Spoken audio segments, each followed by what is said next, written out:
Hey, it's George Hardy from Troll 2 and Best Worst Movie and Texas Cotton, and we're here from the Cinema Psycho Show, one of the world's best podcasts. So come on out and listen, and just remember, you can't piss on Cinema Psycho's show. Oh, God. Nailed it. That's it right there. Oh, goody, goody, here it comes. Welcome to the Cinema Psycho Show. You are interested in the unknown, the mysterious, the unexplainable. That is why you are here. Oh, my God, don't stop now! With your hosts, Ryan, John, and Elaine. Welcome to the Cinema Psycho Show, the madhouse for film freaks and film fans of all types. I'm your host, Brian Carrington, joined by my fellow co-hosts and filmmakers, John and Elaine Woolscroft. The 145th. 145th. See, I thought, if Quentin Tarantino is gonna number his movies, I thought we should start saying, We've been numbering our episodes. Ooh. Yeah, but that's how we should say it. Welcome to the 145th episode of the Cinema Psycho. Right? But that would be a little egotistical. Yeah. Oh, really? Kind of to number your movies? Douchebaggery a little bit. A little bit of douchebaggery, And you would need to start going gray and have long hair and say, Maybe. We got a guest on this episode. I was gonna say we'd have to start referencing other podcasts. We would podcasts like a POVincent. We would have to be say, hey, we're gonna bring in a special guest director. We're gonna bring in Eli Roth or what's his face. Robert Rodriguez. Robert Rodriguez. There you go. What's his face? Yeah. But yeah, we that was our over the top way of saying we do have a guest on today's episode. We have Vince from POVincent. But I'll let you do the talking for your show here, which I was a part of, which I really appreciated, and it's a great podcast, so you should definitely check it out. But I'll allow you to take it from there. Well, thank you for the compliment, John. Hey, everybody. This is Vincent Didiano of the POVincent podcast on the River's Edge online radio station. We're a weekly movie news and movie review podcast. At current, every Thursday night we live stream on Twitch. We've been on Twitch for about a couple months now, giving that a shot because we've heard there's a growing podcast community on Twitch.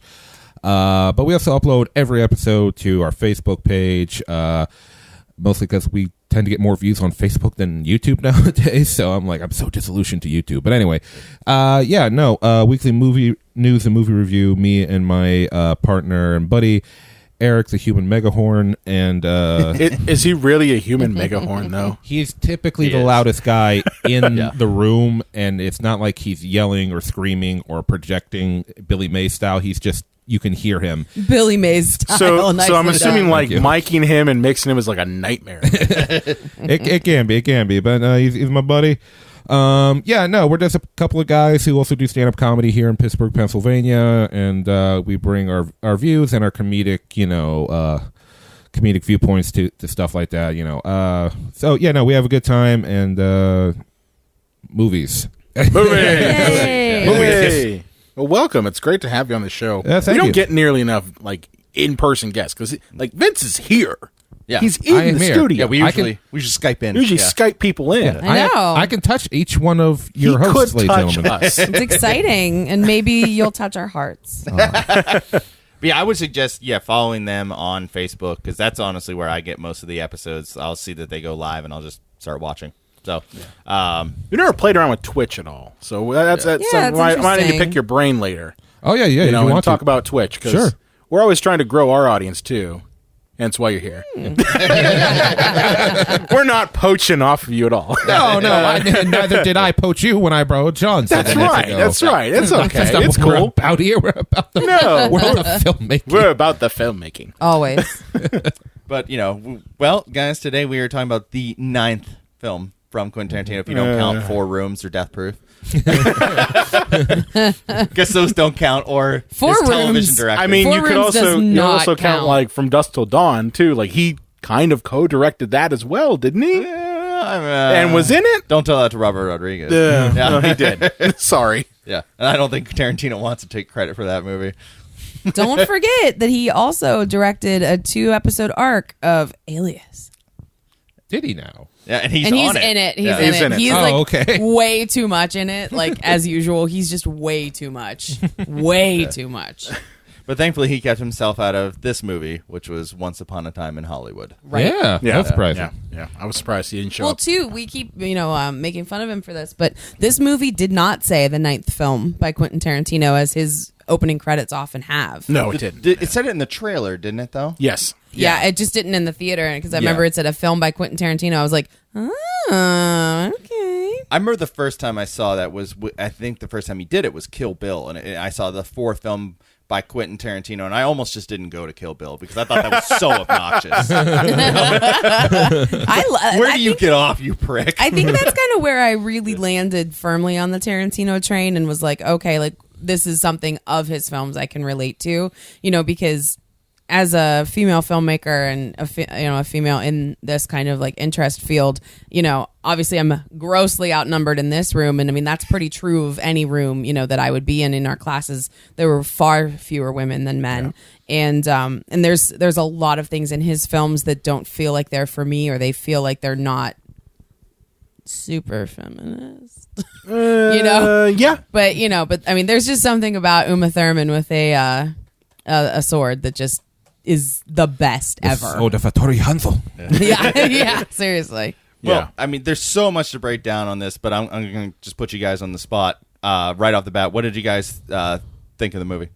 Oh. I hated the ending. I didn't. Oh, we're going to get there. I can't wait till I get my turn. Yeah. I hated We're the going to get ending. there. I thought that this was Tarantino at his most subdued. Yeah, agreed. I really felt Yeah. like I watched this and I was waiting for the isms. I was waiting for the Quentin Like his Quentin dialogue. Tarantino isms. Mhm. And We it got really with didn't Bruce Lee quite a bit. Well, yeah. Oh my Well, God, we yeah. have to I'd talk make him about a that. cripple. I'm like, oh, Bruce. Oh, We yeah. have to talk about that. Yeah, I mean, there were moments of it, and I mean, cinematography wise, if I could go without seeing another camera behind in the back seat watching people driving ever, I could. Like I think I counted. I think maybe 6 or 7 shots that were like just driving.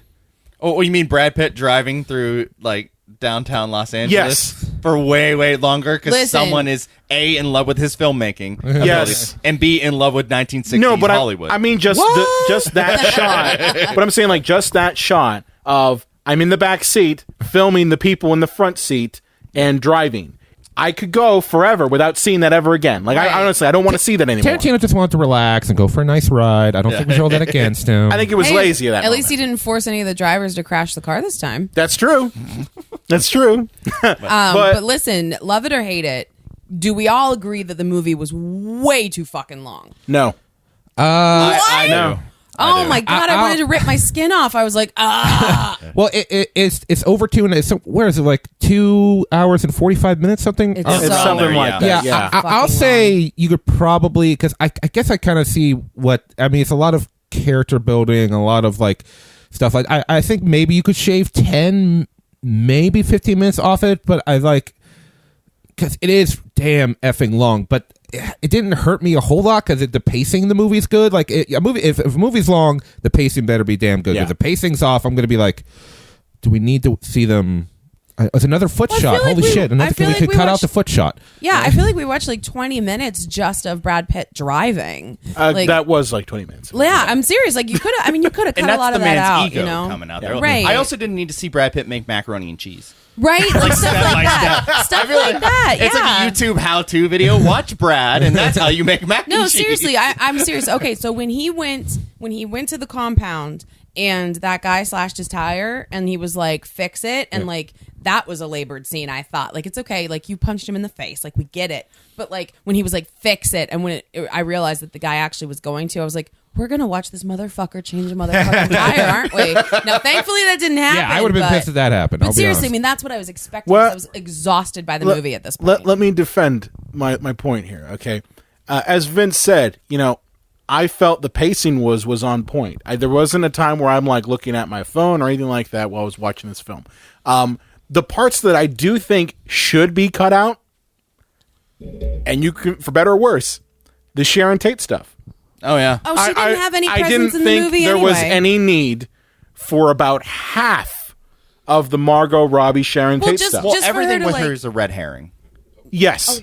Yeah. Yeah, everything's a red herring because we constantly are led to believe that it's going to lead to the actual Manson murders of the Tate Polanski household. Yeah. And so everything about her and getting to know her and to feel for her is all just a red herring because you think she's going to die. Okay. So her entire purpose in the movie is superfluous. Have a minute. I have Sure. a thing. Okay, what you gotta So think? get to know her. She barely utters 3 fucking sentences in the whole film. She's just an object in the film, which Yes. is what really pisses me off. Like, this movie, like, number one, fails the Bechdel test because 2 women don't even fucking talk to each other for that long. The only time you see 2 women really talk to each other for a length of time is when Sharon Tate picks up that female hitchhiker and you can't fucking hear what they're saying. I was about to bring up that scene. Are we Yeah. counting that towards the dialogue? I mean, You I can't can't fucking hear what they're saying because it has to not be about a man, and we She don't know talks what to they the talked female about. ticket taker. For 2 seconds. Yeah, about how she's in the movie. Yeah, dude. So like, no, it has to be 3 minutes. It has to be 3 minutes and not about the man, about a man, and it's not. I was about to bring up towards the end of the movie when we got the Manson crazy chicks, or even in the middle of the movie, but they're still talking about a man because when they're on the ranch, they're talking about Brad Pitt, and he's Yep. or Charlie, good old Charlie. And at the end, they're talking about Rick Dalton. Charlie himself. Yeah. Bounty Law. That was the Bounty Law guy. Yep. So I'm telling you, it fails, and I think like just to see her as this entity, I feel like Sharon Tate's almost like a totem in this movie. She's like a place marker and not really a real person. Yeah. Well, I have a little theory. I have nothing to confirm this. This is just me throwing this out there. Is that because we all know that Quentin Tarantino is is a very nostalgic man. He loves that time period. Mm-hmm. And when you think Sharon Tate, when you think real world Sharon Tate, what's the first thing you think about her murder? So maybe in a way, it's just a theory. I could be totally wrong. Maybe he just wanted to give people something to think about Sharon Tate that wasn't her murder. Maybe because she was a popular actress at the time before the whole murder, before her tragic death at the hands of the Charles Manson cult people. So maybe that's what he was going for, but at the same time,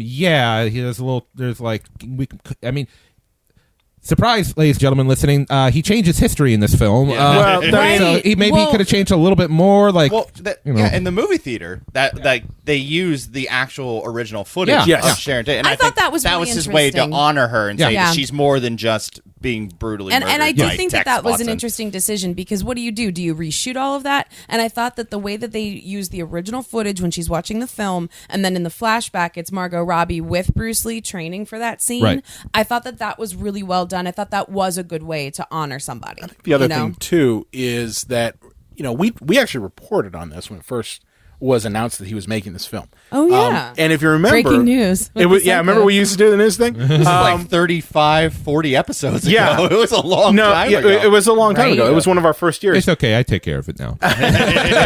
But one of the things that we brought up is our concern for how is the murder of Sharon Tate, how is all of that presented. I know that was our biggest concern. Absolutely. Was how are they going to show this? How are they going to build a movie around this without going into the Quentin Tarantino ultra violent shit Or being exploitative. and being exploitative. And I think that this was his way to avoid that by just showcasing Sharon Tate herself.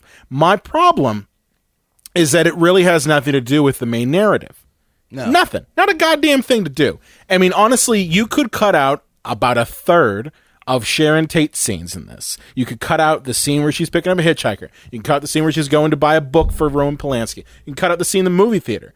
And honestly, you're not losing anything. I thought the movie theater scene, if anything, is one of the most essential But for her. does that contribute to the story in any way? Well, Rick Dalton and Cliff Booth. Rick Dalton and Cliff Booth. Well, Not it's a really. tribute, but I mean, there was a lot of Rick Dalton stuff that I just thought was so labored. Like, we get it; he's a fucking alcoholic. Like, I didn't need to see him flip out in his trailer. The That was reason, boring. I feel that scene was important because the movie is not about Sharon Tate and Roman Polanski. It's about Rick Dalton and Cliff Booth. I disagree. I think the movie's about Quentin Tarantino. Oh, well, no shit. Agreed. No shit. Agreed. What movie isn't about Quentin Tarantino? Seriously. Okay? But yeah, Seriously. can we just talk about DiCaprio and Brad Pitt? I think the main characters? Yeah. Oh, okay. Maybe Oh, about the main character. You mean the main people? Yeah, We the all main know- stars, I should say. Sorry. we all know about my feelings about DiCaprio, but I thought he was damn What good in are this. your feelings about DiCaprio? I think he's a schmuck, but but I thought he was fantastic. Oh, me too. I loved him. really and love Brad him. Pitt was amazing. I think he Boom. stole the show. They Yeah. both were really good in this. Like it's tough because DiCaprio is such garbage, but as a human, as an actor, I really like him. John and I fight about this all the time because John will shit on Leonardo, and like if you want to shit on something, like shit on the fact that he hasn't had a girlfriend older than 20 in the last 20 years. True. But I thought he was really good in this, and there was a lot of layers that he brought to the performance of being this like actor on the precipice of becoming a has-been. I thought that was very interesting. I thought that this was probably the most truest film you could get about an actor, for the most part. Like a real what an actor really goes through. Well, an actor in that position for sure. Well, I think it's still an issue. You still have actors who were popular 20, 30 years ago, but are relegated to B movies. Look at fucking John Travolta. Yeah. Look at him now. Speaking of garbage humans, But my point is, like, what is he doing now? He's doing shit films. Like, I saw one that just came out. It was a trailer done by, believe it or not, Fred Durst. Oh, I've heard about this. I've heard about this. You haven't seen this? Oh, it's called The Fanatic, and it's John Travolta, who clearly is playing a character who's on the spectrum and does it in a way that is very disrespectful, in my opinion. wow. With a my. pumpkin pie gray haircut wig and trying to stalk and murder a celebrity. Excellent. my I'm going to be the first in line for this. And Gotti, don't forget, he was Oh in my the, God, He was in the Gotti, too. award-winning Gotti. John made me watch that shit twice. But- I almost divorced him. But my point is that this is an issue that is still relevant. What happens to Right. actors who have a bunch of fame? I mean, you would never think that John Travolta, who was popular with Saturday Night Fever, had a little bit of a resurgence because of Pulp Fiction, and now is relegated to the bargain bin at fucking Walmart. With Fred Durst films. Okay, I He can't. went and made Italian Western. There is so much we have to unpack with Fred Durst directing something. I just but we'll let believe it that slide. this is a very realistic view of how Hollywood kind of chews you up and spits you out. I see. I could see that. Yeah, I mean, our generation, we had our generation went through the young Hollywood Hollywood people, one biggest examples would be Lindsay Lohan, get Yeah. famous real young, get cooked on drugs by 15 and alcohol, and then by the time you're 18, everyone's making fun of you, and I partook in that stuff like that, But back in the day, during this time period that the movie set in, it was more like the people who were in westerns, Yeah. the mature actors and all that stuff. It's sad, because there are moments in the film where like the trailer scene where he's like, you screwed up your lines, like it goes off of. But there's other moments where he's crying in front of the little girl, which real quick, I don't know who that actress is for that little girl, Maribel. She was awesome. She was great. She was I incredible. looked at her on IMDb. It didn't recognize a single one of her other Yeah. credits, but she's been working fairly steadily in her young life. Yeah, she was making me She's- think of Daphne Keane from She Logan was because I loved her. so- Yeah. Oh yeah, she was so good. She was so good. But Lane, you talking about the length of this movie. I think part of the problem is that there's no real narrative thread in this movie, which I agree liked. with that. I agree But with that. I liked it. But if you don't Yeah. have a narrative structure, it can drag in places because there's nothing progressing the story. I love that there was no exact It was very narrative much thread. a That's my character kind of study, movie. which I Yeah. usually Totally. I don't Great. mind. Yeah. I think mind. the other thing too, and this was a criticism I have of it. So traditionally, when you're making a movie and you have flashback scenes, what do you have? You usually have some sort of transition. It doesn't Yeah. have to be. No, it doesn't have to be that. It doesn't have to be No, that at but all. some indication. You have color give- grading sometimes. Well, not can even be. just that. It doesn't even have to be a visual thing. You could just have like the dialogue from the past, kind of like go underneath the It's scene. echoing at first, and you're zooming in on the person, and then cut to it. No, not even that. But just like you hear it, and then it just cuts to the scene. My biggest criticism is that this film felt disjointed in certain places when they went to flashback. Oh yeah, I know? didn't realize that the Bruce Lee thing was Neither a flashback did I. at first. I thought, I'm like, oh, what? Oh, where did this I come was from? I totally thought he fixed confused. the TV, and then he went to do another role. I was the same way. I didn't figure it out till because I saw it a second time with my brother who hadn't seen it. I was confused the first time too. I was like, oh, flashback. I was like, should I have caught that the first time? I feel like I should have because I review movies, or did I? No, you guys make me feel so much better knowing I wasn't the only fucker. No. Seriously. And honestly, I don't know why he did it that way. I mean, I don't know why stylistically he's like, okay, I'm just going to throw this scene in. Like I cut it out of a movie and just pasted it in. And that's probably the reason why he did it. Because he's like, I'm just going to cut it out. Like it's another piece of film. I'm just going to drop in there. But I think it would have been better to just have like an audio bridge of the line from the first scene that he's going to have the flashback in. Just cut under it. I mean, that's it. That's all you had to do. Instead of this kind of cut and paste shit, you know? Yeah. Well, and speaking of the flashback scene, do we need to talk about how Quentin Tarantino shits all over Bruce Lee? Yeah, what the fuck was that? God. What was his problem? We covered that on a latest episode of POVincent because Bruce Lee's daughter has something to say about that fucking scene. And Well, a few of she his should. other That like was people that train with garbage. him were like, he was never like that at all. I don't know why they made him into such an asshole. Yeah, and that's not the. I don't know if you guys saw this movie, but this is the second time in recent years I've seen Bruce Lee portrayed with that kind of attitude and personality. Because there was that film from just a few years ago called Birth of the Dragon, if you guys remember that one. And the Bruce Lee in that movie, he was portrayed that he was kind of arrogant and a bit of an ass, and he had like way too much pride. And I'm just like, is this a new trend with Bruce Lee or something? I don't know. Yeah, that was so strange. Like I didn't never think that once was called for viewed at all. him as an asshole. I always viewed him as someone who mastered his craft. Yeah, and who had like, a lot of honor. And I'm sorry. Real Bruce Lee would have kicked Cliff Booth's ass. Agreed. Yeah. But we were Well, showing that he was a shit kicker, right? You know, his fucking ass. We got to appreciate all the setups for the end because that scene proved that Cliff Booth could beat up and kill anybody. Yes. And also like the dog, including his wife. And I was like, yeah, I didn't love that. Like that didn't. Where did pay that off go? In any Where did it way. go? And like. We never find out. And it's played like kind of a joke. Like that's not funny. Here's the thing. I was reading some reviews of this, and a lot of them view that scene is supposed to kind of clue you into what type of reaction you're going to have, because you either believe that he really did kill his wife, okay, in which you're not supposed to root for him ever, right? or the bitch fell overboard because he was drunk. Yes. Yeah. Or that you don't believe it and then you root for him. So it's kind of like a litmus test for the audience. That's what one reviewer said. I don't know if I buy that, but I kind of can view why they put that in there. Yeah. I don't think it paid off in any way, and I just don't think we need. On the surface, it didn't. I don't know. I just didn't think we needed another Well, I think dead the end chick. of the movie you know? was supposed to redeem him one way or another. Yes. Yeah, I guess. Because either way, he allowed a woman to drown or he killed her. Yeah. Either way, it's not great. Do you guys see why Tarantino movies aren't really for like the ladies? Like, it's Plus, not, like, you know, they're not really for us. I reject your hypothesis. All right. Oh my God! Yes. I was hoping somebody would bring that up. That's And so- Margot Robbie plus- just sitting there going like, "Oh shit, I gotta say Plus, something." how the hell do they frame that shot of his wife? Literally, you just seen an ass. Yep.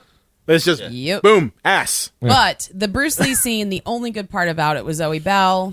She's a She was longtime great. stunt woman Yeah. for Tarantino. I adored her. One of his. Yeah. When I saw her, I was so excited. Yeah. Sorry, Oh, go I'm ahead. sorry. I'll just say this: like, have him fight Bruce Lee, fine. It's cool. I mean, I don't know, but Brad Pitt fighting Bruce Lee, I'm down for watching that. But instead of him just totally showing, because it's obvious Bruce Lee gives him that jump kick, he falls down, but you know you can tell by the way Brad Pitt is acting. That's like, you know, he let him kick him basically. Yeah, he let him have one. And then the next setup is like throws him in the car, huge Bruce Lee size dent, and then the block punch and all that. If you want to show that Cliff Booth is a powerful combatant in his own right, have him fight Bruce Lee. But at most, maybe show that he's on kind of Bruce Lee's level, not like he could whoop Bruce Lee's ass. Show him, because it sets up for the end of the movie. Like how he could take people on. Cartoonish for him Yeah, to, like, but you just don't have to school him. and I don't get that because.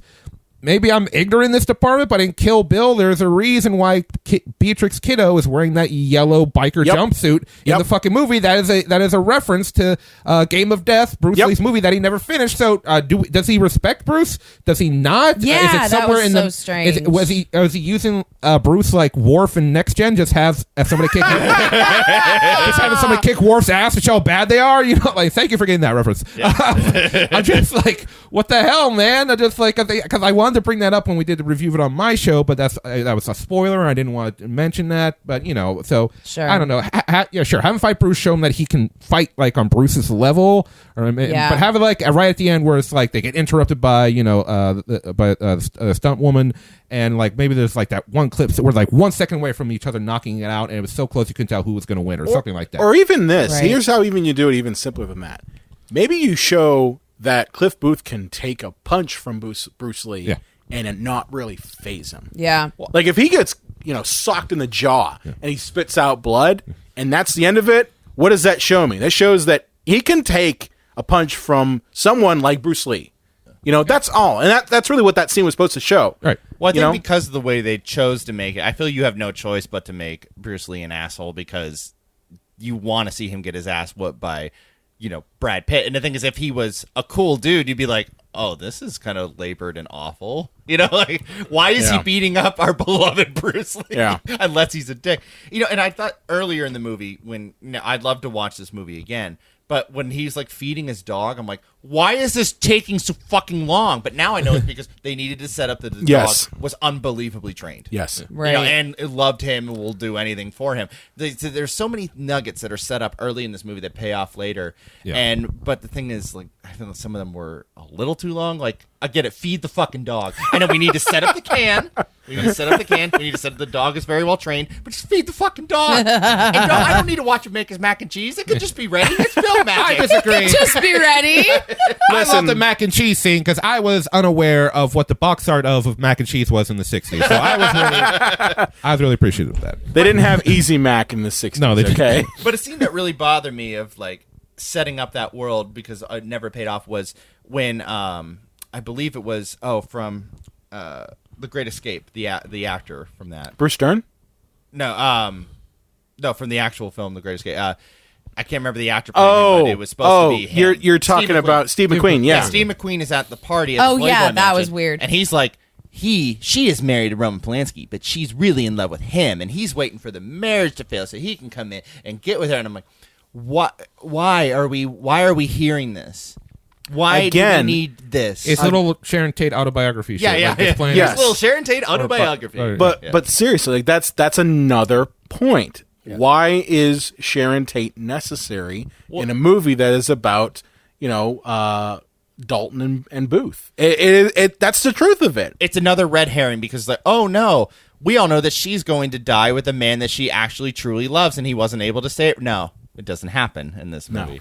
No. And they're setting that up, left and right. There's a lot of nice touches though to the Manson family in here, like when Manson's driving the Twinkie truck. That they really rode in one of those. Yeah. Ooh. Yeah, his attention to detail to kind of showcase, the cult members themselves as well as Manson. Like that, I like the fact that we only had a minute of Manson. And that was it. If that, it was very short. And he really did show up to more. the house looking for them, and Sharon Tate did meet him. I know probably more about the Manson murders than one should. Yes, but, yes, you do. Well, this is the time to know. So, But I mean, the thing is I think that was people didn't want a movie glorifying, Charlie Manson. Right. They didn't want that, and I think this is what they got was something that didn't do that. But the attention to kind of showcase Spawn Ranch, Jesus Christ! Like I didn't know nearly enough about Spawn Ranch until watching this film. Yeah, George is a real guy. Everything is, and he really was like blind, 80 years old, having sex with Squeaky Fromm. Well, yeah, and her name was Squeaky because he used to grab her by the pussy and she would squeak.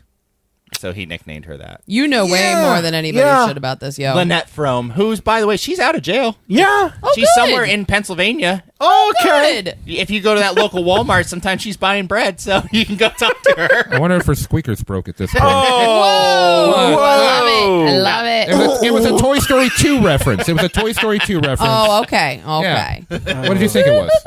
I don't know what. Yeah, so Donald Trump grabs her by the pussy now. It'll be Sorry, it's got a hole in it somewhere. I'm just doing it for old time's sake. Oh my goodness gracious! Jesus. And we lost 2 subscribers. Only 2, yay! But that was the sound of us losing subscribers. 1, 2. But I feel how many young people went to see this who have no idea about the Manson family? and we're so fucking confused. Right. I'd hope that They're like, some I've heard of people knew about hippies. this. Yeah. I've heard Why of are these hippies. hippies so angry? Why They're are like- they living in this movie studio? Why are they so angry? Aren't they all peace and love? Like, Because there's a lot of things that you need to know history to get it. Like when there's the one woman in the armchair basically controlling the other women, Yeah. and we all know, that's Lynette Frome, and she was the first Manson girl, and she's basically Charlie's bottom bitch, you know. But the thing is, if you don't know that, and the thing is, like, oh, she looks at him so ominously, Brad Pitt, when he walks by, you know, she's like, oh, George is sleeping because I fucked the shit out of him, and then she's never really back in the movie. If you don't know anything about the Manson murder, you're like, what was that all about? Yeah. by the way, Dakota, is it Dakota? Yeah, it's Dakota. Yeah, Dakota Yeah. Fanning. I bet Yeah. there are even Fanning? less people who know. What the fuck? Like, Right. damn. Well, there's so many people who, like, you know, this Quentin Tarantino thing that people that just pop in and pop Yeah. out. Fucking Rumor Willis, Bruce Willis and Demi Moore's daughter. Yeah. She's in the movie. I saw that. Kevin Smith's daughter, Harley Quinn Smith. She's one of the Manson chicks. She's there briefly. Uma Thurman's daughter Yep, is in it too. Ethan Hawke and Uma Thurman's Uma, daughter. who was just in the Stranger Things. Things Yep. 3, which I really loved her in that. Me too. Me too. yeah.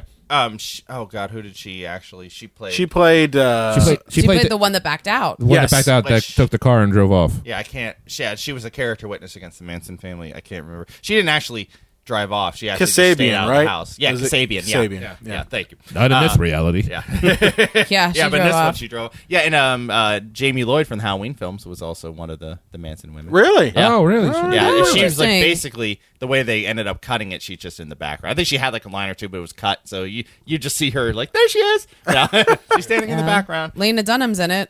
Yeah. I almost didn't recognize her because I don't care about Lena Dunham. So You know though, like yeah, There's I nothing don't to care for about. her. She's trash. I don't care for her, but like she was perfectly cast for that role, like that mother hen. Crazy mother hen. Yeah, Yes. crazy mother hippie hen. Yeah. yeah, I'm surprised she was in the film, considering all the talk about Quentin Tarantino. Like, we've discussed it now about it, the way he treats women, like the way she is. Like isn't she like a super feminist or something? No, she is not. She repeatedly puts down women of color and puts her interests ahead of others. Oh, okay. And when her friend was accused of sexually assaulting somebody, she doubled down on him and said, well, he's never raped me, so he couldn't have done it.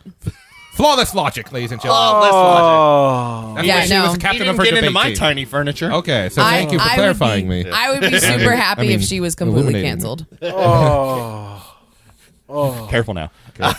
So yeah, the movie. My bad. I thought that was one of the only scenes of like true tension in the movie, because the movie isn't until like say the ending or in certain spots, the movie isn't actually one of his more tension-filled movies. It's more of No, just that's what I said. watching people go around and do stuff. It's his most But- subdued. Yeah, a lot of people have said it's him being very mature filmmaker. Yes. So yeah. But with the George stuff and him like pointing to the house and then going up to the house and all of them looking at him, like that was a tension-filled It was. scene. Oh god, Yeah. you think he's gonna pull him over and his face is gonna be like, they took my face. Well, it's because as the audience, we know who these people are. We know who the Manson family are. Yeah. Right. So we're like, Cliff Booth is literally walking into the lion's den here. Yeah.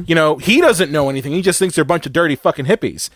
And he's walking in there like, Why are you guys here? why are you guys here? Are you George taking still live advantage here? of George? Yeah. You've got Dakota Fanning saying, I just fucked his brains out. And it's a really tension-filled scene. It's Yeah, one I that's thought he was very gonna be slow. murdered. Which I they, really thought but they he'd be really murdered. did have sex with this guy, and he really was in his 80s. So God bless him for getting boners before Viagra. Right? Right? Those are cowboy Yeah, boners. but they were setting it up. Yeah, Vince, like you said, like he's turned away. Like if it was a horror movie, he would turn him around. Yeah, he wouldn't have a face or something. Yeah. Or like he would have been like dead for he'd be rotting or something. But like he just wakes up. He's like, Bruce what? Dern being in his Dernsiest. It's one of the other hippies and he's wearing his scalp. I'm George. Yeah. But I mean, I thought, especially the end of that scene where he beats the shit out of the one hippie who stabbed his car. Yeah. Which I can't remember for the longest time thought Tex Watson was the only man on the front, but there was No, two there guys. were two other guys. Yeah, even in the scene, you see like a couple like look like biker dudes by the chop shop or something. And there was one guy who was wearing a slash hat, like a big top hat or something. I don't know. There was. Yeah. Well, Charlie unsuccessfully tried to get the Hells Angels to be his bodyguards. Oh, so maybe. But that's when what you it don't was. have any money and that's all they care about, yeah, it's not. I don't have any money. But you I can got bank young- some of my bitches. Exactly. I got some young bitches. Oh my. Pussycat's only 16. You into that? Yeah, well, we're the Hells Angels. Let's do it. 16's a little old for us. Ew. Ew. Oh, now we got too real. Yeah, put all your hate comment to Brian Coddington. No. No, okay. No. At Brian Cotting. No.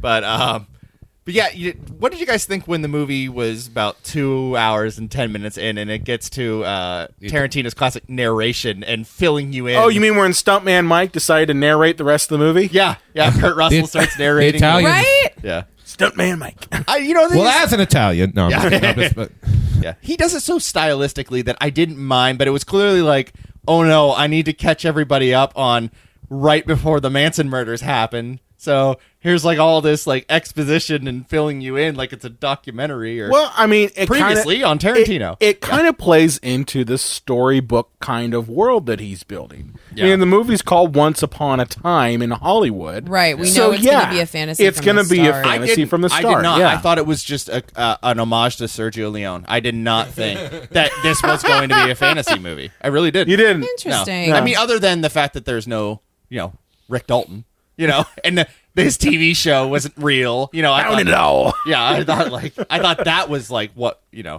the fantasy part of the movie Yeah. was. But I didn't have a problem with it. I kind of saw the purpose of it. It is supposed to catch up the audience. Now, I'm not a fan of narration. I think it's lazy.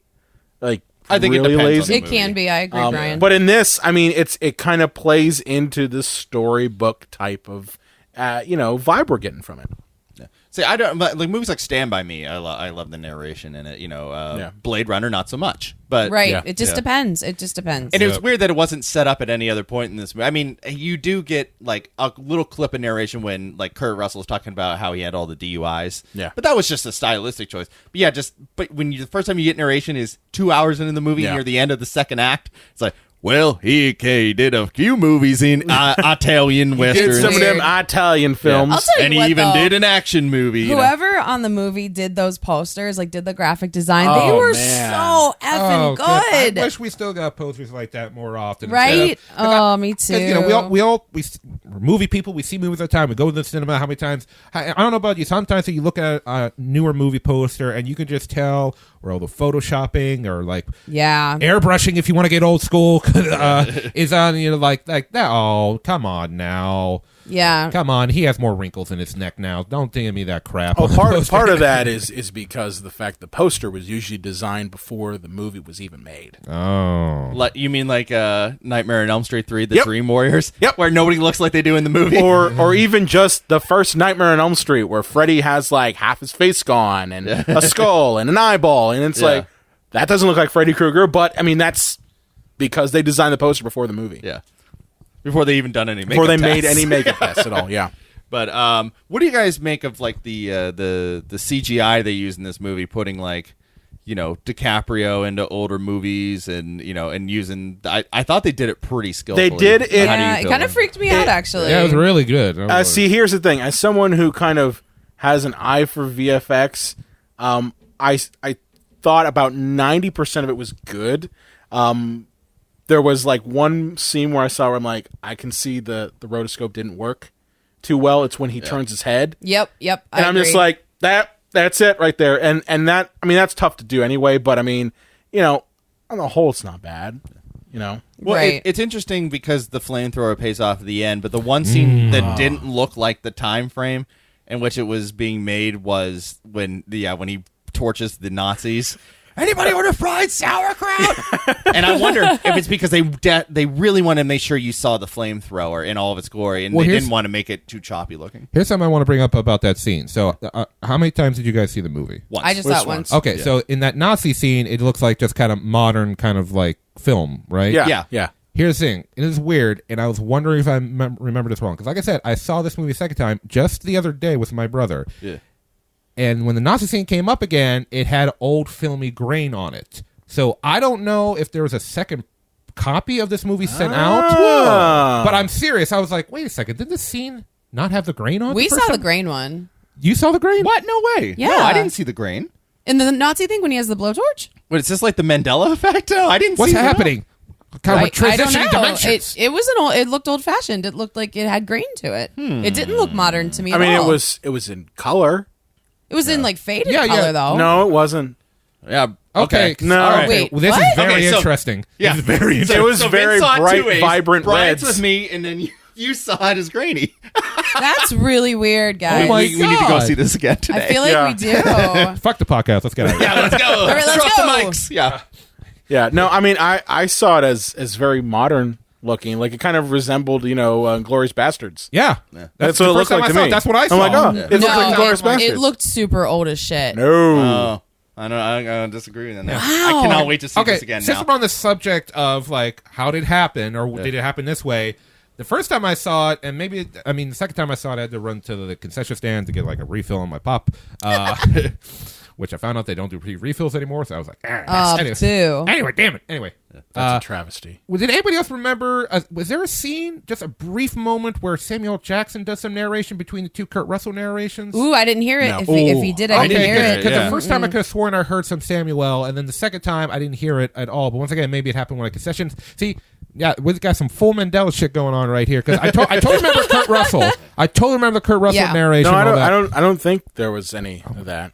People listening, let us know in the comments, how crazy is Vincent? And will you listen to his podcast just to hear what fucking shit he's going to say next? Ooh. I would have loved Sam Jackson to do the narration. It's like it was weird that it was a character in the movie. I mean, I don't think it was supposed to be that character. I think it was just supposed to be Kurt Russell. But Yeah. why have him in the movie and also narrate? Yeah. Get Sam Jackson Why to does narrate. Tarantino do Oh, anything? God, Yeah. You know what? Okay, so I'm confused about the Samuel thing? I know what it is, because after I saw the movie the first time, just 2 days later, I rewatched Inglourious Bastards. That'll do it. It does have a narration scene in There that. you go. That's where I'm There you go. Yep. There My you bad. go. Which, by the way, Inglourious Bastards, fucking love that film. Me too. Yeah. Me too.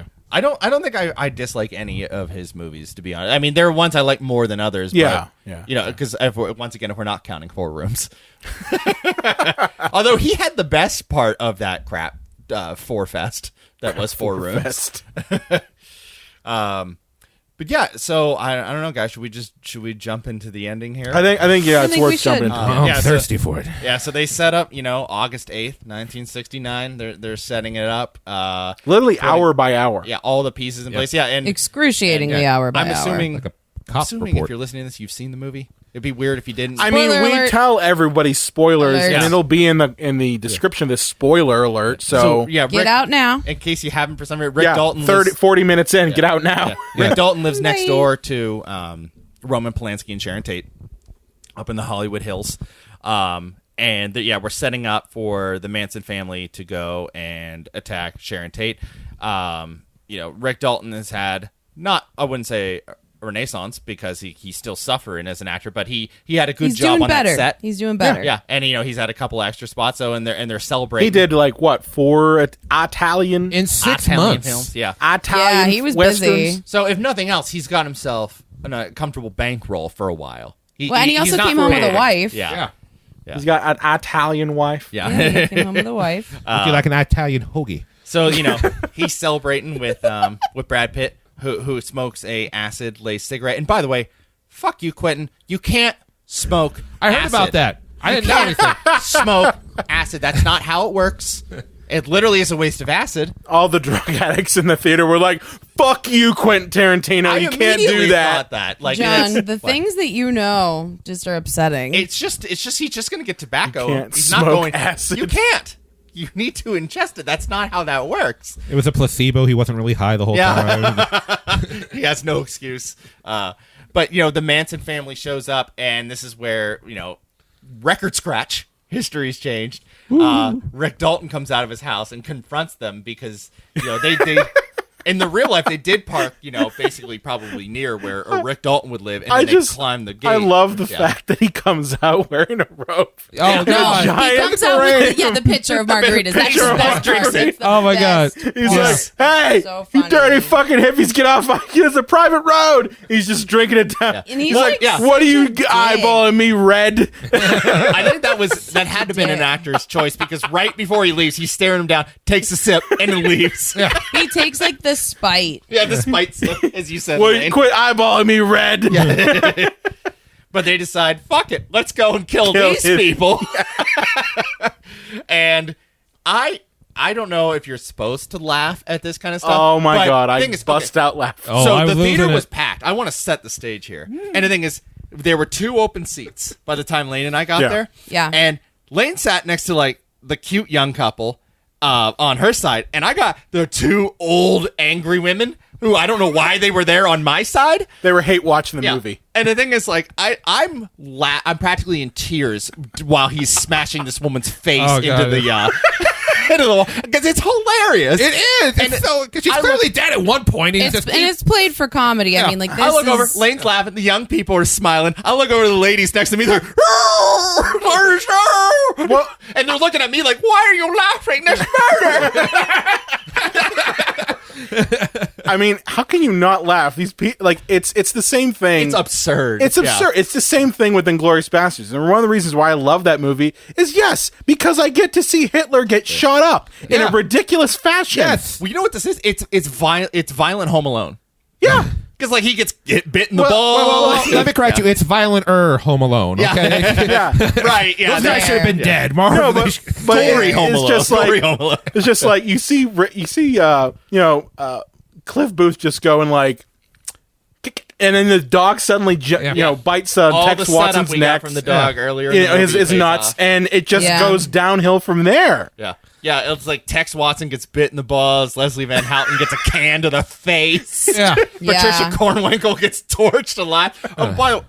Talk about him setting up things earlier. When Cliff Booth is going through the house to try to fix the antenna, and he goes into the shed. I noticed the flamethrowers. Are on you the serious? floor. I didn't even notice that. Yeah. Second time around, I noticed it. I was like, "Oh my God!" They showed I up. pointed to Elaine. I was like, "Did you see the flamethrower?" Yeah, and I was like, "You observant bastard," because I didn't see Because it. then he Usually walks I'm out good of at there that stuff. with the flamethrower, and they showed you earlier They that he set it took up. it from the set. Yeah. You know. Yeah.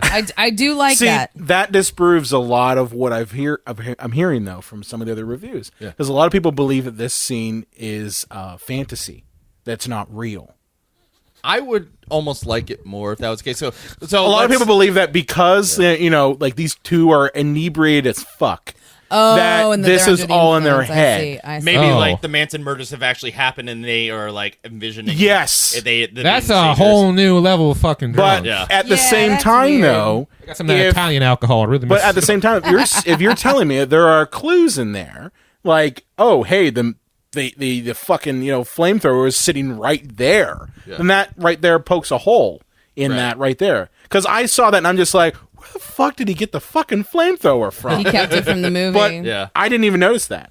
So right there, it pokes a hole in that whole theory. Yeah, But no, I think that's to fair. kind of break this ending down, and Vince and Brian, I can tell you guys were super into this ending. I'm going to be the Debbie Downer and say I thought that rewriting this history was in poor taste. Me too.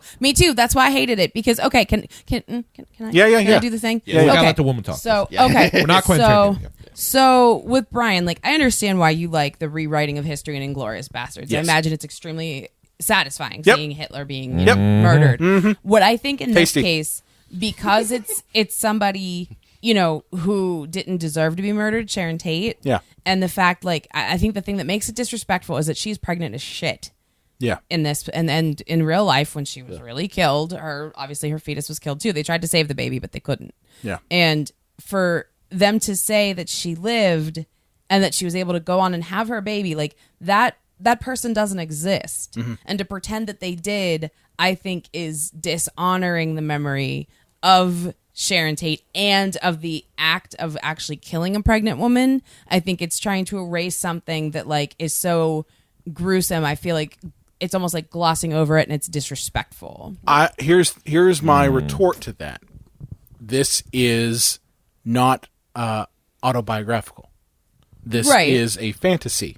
It is to a certain degree because Sharon Tate. And this is where I say the criticism of including that much Sharon Tate is warranted. I don't believe that this movie needs to have any of that Sharon Tate stuff in it. Because, as you said, it is disrespectful. I think if you cut out about a third of the Sharon Tate stuff and you made it the Rick and Cliff show, which is what this movie is. Right. It's the Rick and Cliff show. It is not the Sharon Tate murder show, okay? But we do need a break from them every once in a while. Right. I don't think you do. I mean, and you do get some of that because, he does encounter the Manson family and all that stuff. But I'm just saying, like, this is a story, set in that time. So I can see where people would find that a little offensive. But I think the what's the alternative? You show the murders? I mean, Brian, what if the movie was Once Upon a Time at Columbine? Oh my God. Can you fucking imagine? And then like Rick Dalton and Cliff Booth got all high and walked into the school and killed Eric Harris and Dylan Klebold. 75-year-old Rick Dalton and Cliff Booth. We still got it. Serious. I still got the flamethrower. You know what I'm saying? Because the fact that I could see that point. Yeah. No, I could see that point. I think that the fact that this actually happened, it seems almost disrespectful to their memory. And as much as we don't want their deaths to be as much of their memory as their lives, it really is. And to gloss over that for basically comedic violence, to me, I don't know. Some people will go the other way completely, and I could see that argument. No, this is a way of honoring them because you allowed them to live, and you showed the Manson family as goofs and dorks, and they were violently murdered, but they got theirs. See, I'm somewhere in the middle. Yeah, I really am because I'm not that at all. I mean, I looked at it as I want to see these people get killed. Like, I want to see the Manson family get killed. I really enjoyed that. And but, I mean, you guys are giving me something to think about and total just because I didn't think like, well, then let them live. So it's like this new world, this alternate reality where she got to continue her career and all this stuff. But at the same time, I get like once the exploitation factor in a sense. It is something to think about. But God damn, is that such a fun scene? It's and cathartic and satisfying and all that shit. But I think that's part of it. It is, and that's why I say if you take out a lot of the Sharon Tate stuff, and you really just make it about these two fictional characters who are encountering a real situation, and kind of it is a revisionist history, I guess. It is a cathartic thing to see them get killed. Well, you're taking out his whole hook. If it's not about the Manson family, I don't think he gets as many. Well, I'm not saying necessarily that you take out the Manson family. I'm just saying that you give enough. They live on Cielo Drive. Okay, great. Cliff Booth goes to the Manson family compound, that sort of thing. And because they're neighbors, they are going to encounter them. But maybe you don't dwell on Sharon Tate nearly as much because that is a very sore subject. That is something that can be considered exploitative. Yeah. When I saw the trailer for this film, I had like I won't call it a theory. I'll call it a wish, basically. It's like going back to Bruce Lee for a minute. I was like, okay, Bruce Lee's gonna have. We see in the trailer he has a fight with Cliff, right? We know that's gonna happen. So I thought they were gonna have a fight on set, and they were gonna Cliff proves that he's actually a pretty good fighter. Bruce earns a little bit of respect from him, and I was wishing that they were gonna show, because even in the trailer they show that clip of the three killers as they come up the street, but I thought it was gonna be show that clip and all of a sudden you hear narration, but that's not what happened in this version of reality or something like that. And they pull back, and I was hoping it was gonna be Cliff Booth and Bruce Lee fighting the Manson people on their ranch, like Bruce Lee and him teaming up. I was hoping that was going to happen. Oh man! You thought it was we don't even get to August. Fuck August. We don't even get there. You thought it was going to be like full blown Inglourious Basterds style. Maybe more of an extended version. Right. There was a good number of people and they give so it's not just Bruce Lee roundhouse kicking hippie chicks in the face, but they all got guns or something. Like they totally go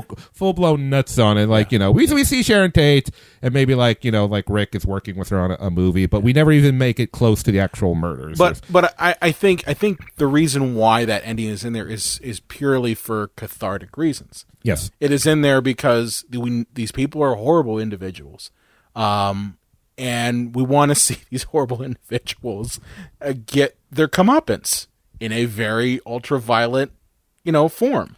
Well, that's it. That's the whole point of that. And this isn't nearly as important, but you look at the Manson murders that really painted our history, and we are still in the shadow of that today. It was the end of the basically the age of innocence. Yeah, and for that to have never happened, I mean. If those people didn't die, then history didn't have to happen. But the fact that it did, and it painted so much of the idea of a guy like Quentin Tarantino being able to make movies, in the shadow of it, it seems bizarre for him to just try to rewrite that history. Like it would be nothing. Like nothing history would have gone on exactly the same without the Manson murders. And I don't want to give them too much credit because they're all scumbags. Yeah. Agreed. And they all got what Right. they deserve, by life in prison and Charlie dying of butt cancer. But Say that one more time. Was it really butt cancer? remember, he's Jesus and Satan all in one go, but he died of butt cancer alone in a jail cell. Yeah. But Died of butt cancer. but to dismiss that level of history, I don't know. I can see your point. Yeah. I can see both you and Lane's point. I view it from the lens of this is completely 100% fantasy, and it's borrowing elements from reality, and really it's the Cliff and Rick show. It's not anything tied in with Sharon Tate, and that's why I said the one criticism I have is that there is Sharon Tate stuff in this when honestly it's not her story. It's not. It's just because you think she's going to die. Yeah, well, she's the thing that lends all the tension to the film because we don't know where the really film is don't- going because we know that she's supposed to die. But, for some of us, we were like, okay, he's probably going to rewrite this history. Or for John, like, you didn't know where they were going because you didn't assume that. No, yeah, because I thought like it was just a Sergio Leone, homage. I thought once upon a time in the West, Yeah. once upon a time in America. I thought he was just homaging with that title. I did not think it was a fantasy. Well, movie. if you think about it, if you're looking at it from a standpoint of a Sergio Leone type film, Yeah. what are those spaghetti westerns looking like? Are they looking like the real West? No. They're looking like a fictionalized version of the West. So in a sense, you're right.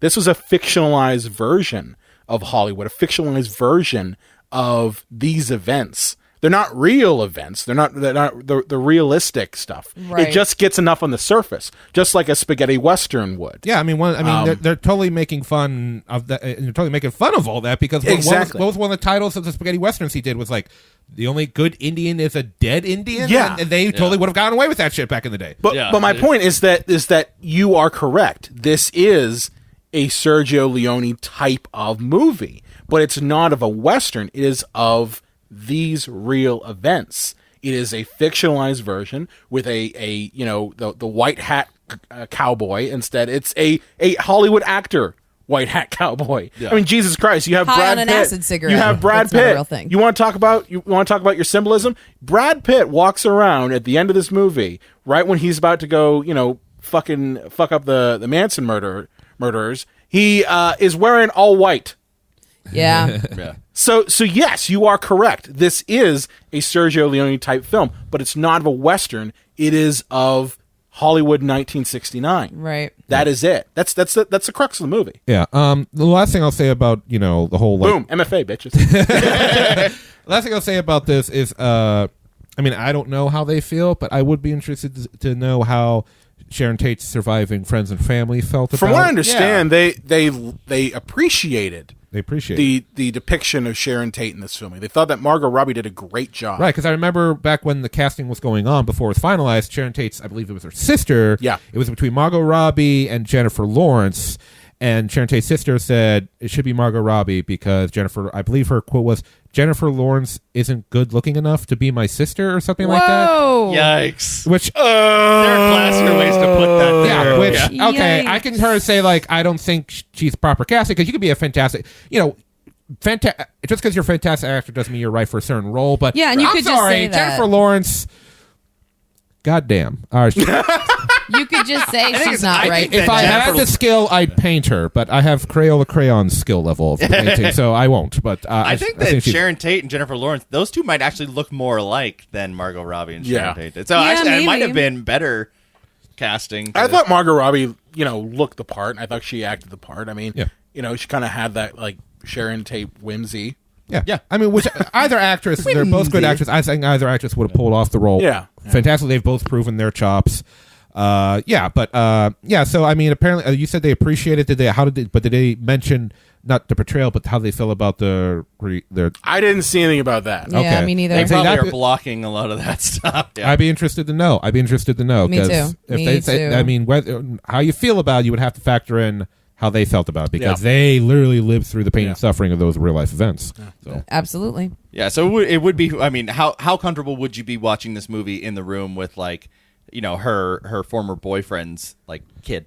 It's like, every 5 seconds. Is this so fun and cool now? Yeah, right. Oh, looking over. Yeah. Oh, God, he smirked. Yeah. Is that good? Yeah, it's okay. It's okay. But yeah, so I gave the movie 8.5 out of 10. It was a 9.5 out of 10 until the ending. And don't get me wrong, the ending, if it wasn't the actual Manson family, was badass. I loved the ending in theory of the violence. I just love and how Rick it built Dalton. up. His pool. What the fuck? Pool.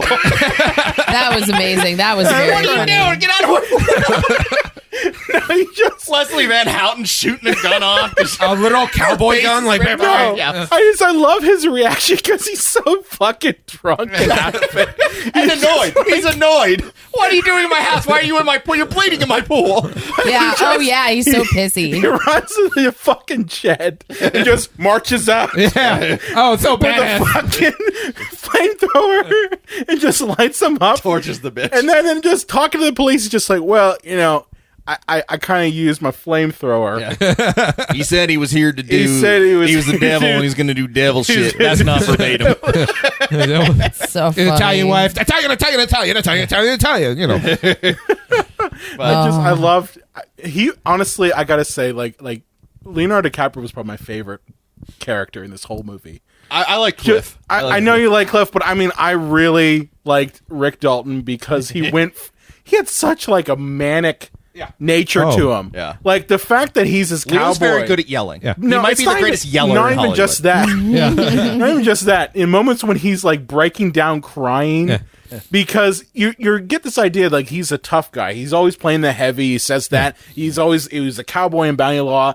And he's just bursting out crying. And Cliff's like, buddy, don't cry. Don't let them see you cry. Don't cry in front of the mix. Mexicans, I didn't like that. Don't let the Mexicans see you cry. I didn't like No, that. but it's truthful to the time. Yeah, that's one of those things where I let it go because, like, people could say that. I mean, people could say that now if you got enough money, but Was this the only movie that Tarantino didn't drop an N-bomb in?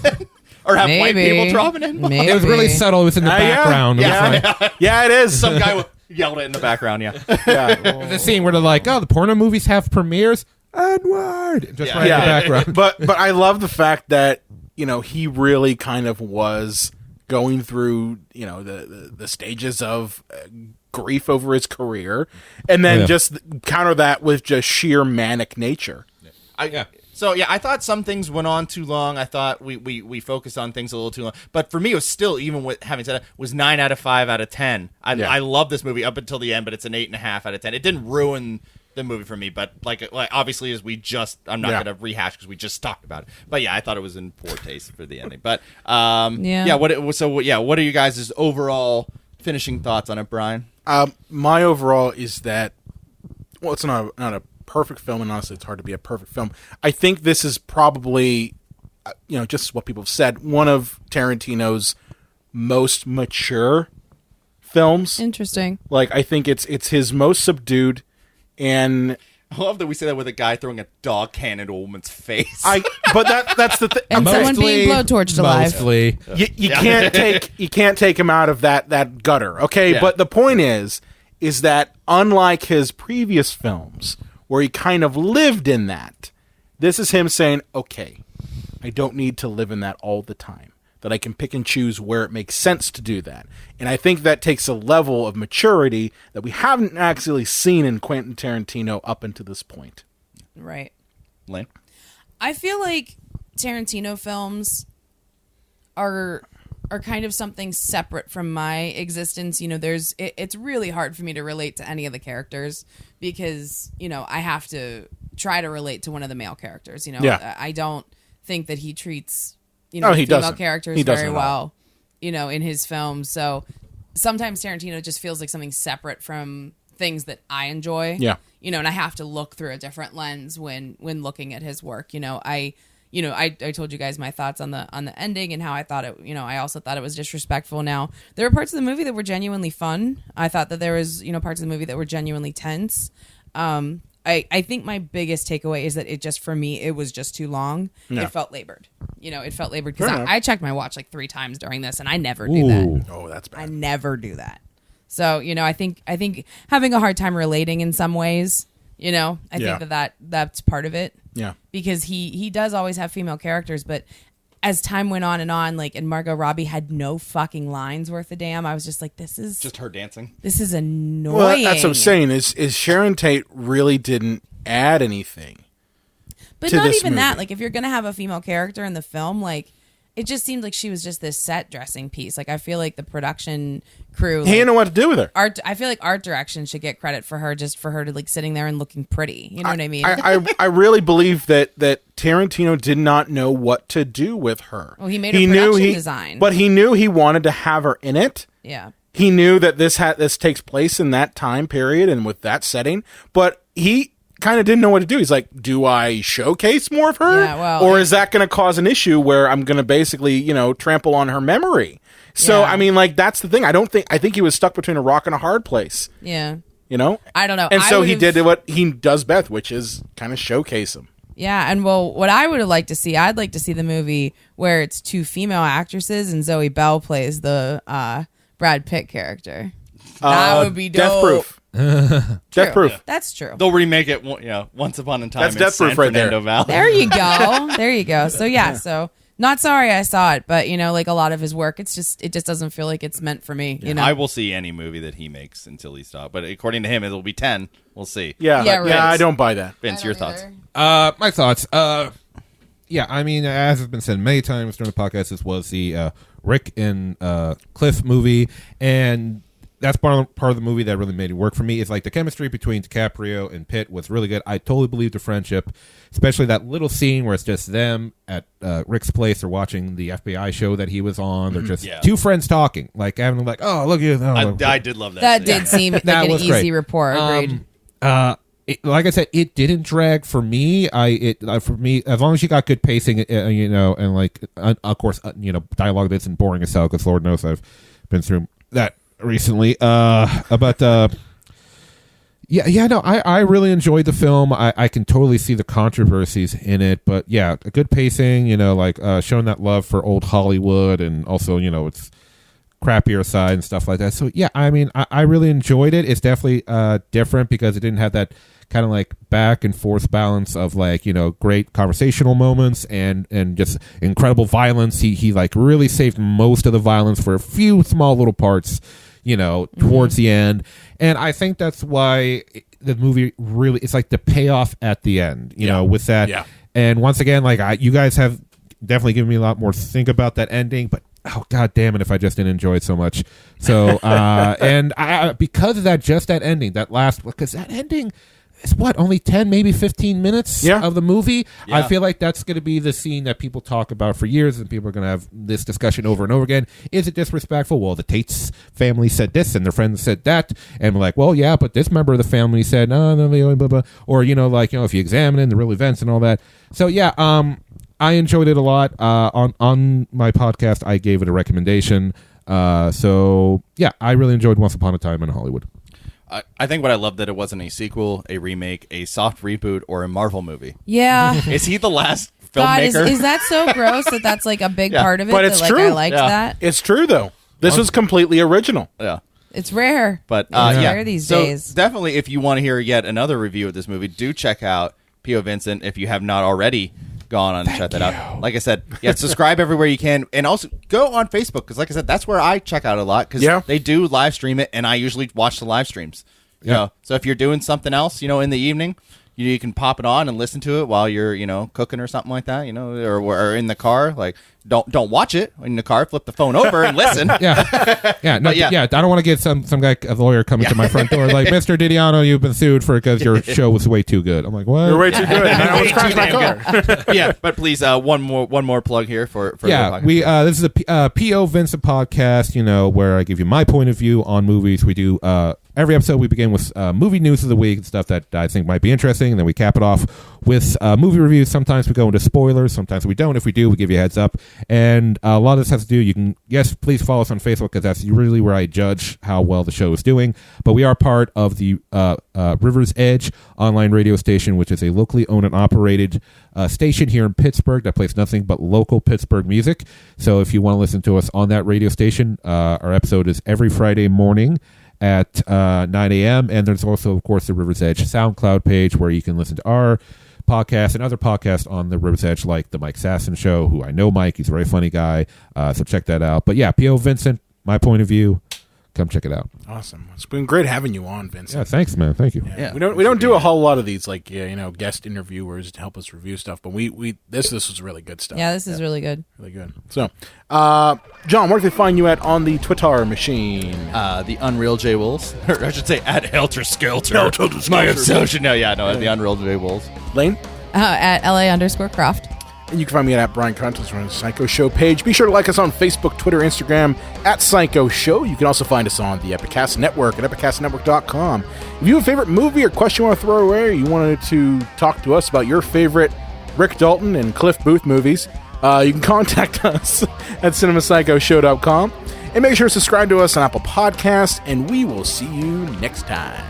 Any man who kills another man with his bare hands goes to jail. It's called manslaughter.